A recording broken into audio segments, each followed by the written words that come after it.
আর মাগরিবের নামাজ পড়ে দোয়ায়ে হাসর তেলাওয়াত করে আউযু বিল্লাহিস সামিউল আলিম মিনাশ শাইতানির রাজীম হুয়াল্লাহুল্লাযী লা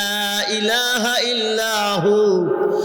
আলিমুল গায়বি ওয়াশ শাহাদাতি হুয়ার রাহমানুর রহিম। এই যে দোয়া হাসর আছে, আল্লাহ নবী বলেন ফজরের নামাজ পড়ে তেলাওয়াত করলো মাগরিব পর্যন্ত ৭০,০০০ ফেরেশতা, যেই ফেরেশতারা কোনো গুনাহ করে না, রহমতের ফেরেশতারা আল্লাহরে ডাক দিয়া কয় আল্লাহ তোমার বান্দারে তুমি মাফ করে দাও, আল্লাহ তুমি মাফ করে দাও।